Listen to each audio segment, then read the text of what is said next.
Okay, welcome back. Before we get started, just a quick note. I'm going to be referring to last week's video a lot in this one, so if you haven't seen that, go watch it now because there's a lot of nuance that I talk about you'll probably want before continuing here. Now, last week I left you with this big cliffhanger. How to win any argument. How to win all of the arguments with your friends and family and neighborhood about moral debate and politics and all that. That was the big promise, and that was a bit of a fib, maybe an out-and-out lie. I'll give you something similar, but the thing is, you can't win these arguments. This is what we talked about last week, is that when you get into an argument like this, there is no winning, because you're not talking about the thing you think you're talking about. You're talking about whether or not you're an okay person. So there's no backing down from that. So you can't win those. What we are going to talk about is a way to turn arguments like that into a win-win for both people, which in my mind is even better. But before we do that, I'm going to give you, in my opinion, my humble opinion, probably the best advice anyone will ever give you in your entire life. You ready?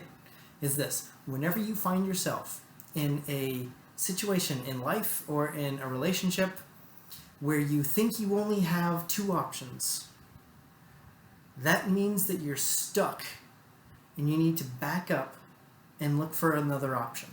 Probably way different than the two that you thought you had. That's it. That's the best life advice you'll ever get. Let me explain what it means. We'll take this arguing example.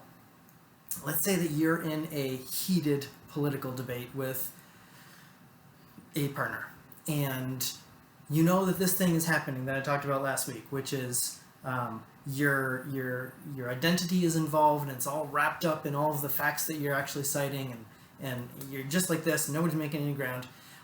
That's when you stop, because in your mind you want to think to yourself, I only have two options here. One is I convince them that they're wrong.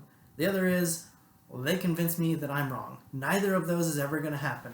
Those are two terrible options. Here's the third option, right? We back way up and we give ourselves a third option, which is I'm going to stop trying to convince them that I'm right, and I'm going to not have to believe that they're right. That's the third option. Sounds simple. Let me break it down a little bit. If we know that we are doing this weird human thing that we do, where our identity gets wrapped up in our argument, what we want to do is just say, you know what? I'm smarter than that. I'm not going to fall for this trap and play this game. Number one, I'm going to drop my need to be right, because in that moment it feels like a needfulness that we be right in that argument. We're going to just recognize that we do that crazy thing and let it go. Number two, now that we don't have to prove we are right, we don't have to prove anything about us, we can actually go over there and say, hey, I'm not going to try to convince you I'm right anymore. Why don't you tell me really what you think, and I'll actually listen to you, rather than try to convince you that you're wrong. I'm going to take in all of the things that you were telling me, and I'm going to try them on, and I'm going to tromp around in your shoes for a little while. Very important here that you don't have to believe them. Aristotle has this great quote, it is the mark of an educated mind to entertain an idea without believing it. And this is the challenge I'm going to give you. Try on their idea.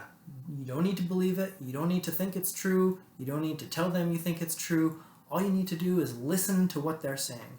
And the more that they can tell you what they're saying and not have it fought against, the more they get to drop the fight on their side also. And this is huge. You've dropped the fight. They've dropped the fight. All of a sudden, our identities aren't involved anymore.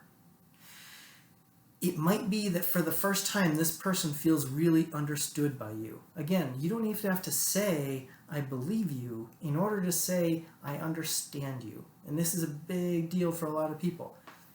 Most times, we just get into arguments and fights, and it's nothing other than, you're wrong, you're wrong, you're wrong. It's rarely, let me hear what you're actually saying.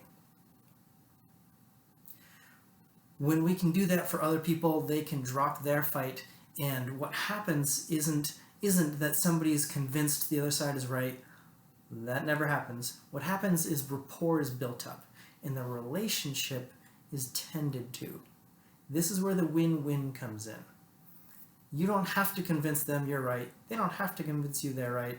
That never works anyway. But by dropping your need to be right and listening to their side without taking it on, then all of a sudden the relationship is fostered, intended to. We all come out of it feeling a little bit better instead of a little bit worse. And oftentimes what happens actually is that sometimes when once the other person has had their full-on say and they know that it's been heard, they'll actually come over and say, okay, thank you, you heard me. Why don't you tell me what your opinion is, and I'll try to get your side in the same way. That gift kind of goes back and forth. So this is the big reveal, right? This is the way you win an argument isn't to beat the other person down and convince them that they're wrong. The way you win is to let go of your need to be right, listen to them, and pull them into relationship. That way, the relationship wins, which sounds really hokey, and I almost didn't want to say it, but it's true. The relationship wins. The relationship is tended to, and you understand their point of view. Often they will come around and try to understand your point of view, and nobody's convinced that the other person's right, but everybody feels a little bit better about life. This is what happens when you can let go of the idea that there are only two options and back up and look for a third. So, that's it. Please try this out. Go pick a fight with some of your most contentious people and try this out. Say, you know what? I normally talk to you and talk down to you and try to convince you that you're wrong. Actually, just tell me. I'm going to listen to it. Just tell me what it's like. Please try that and let me know. Put it in the comments below. Send me an email. Let me know how this works. Thank you so much.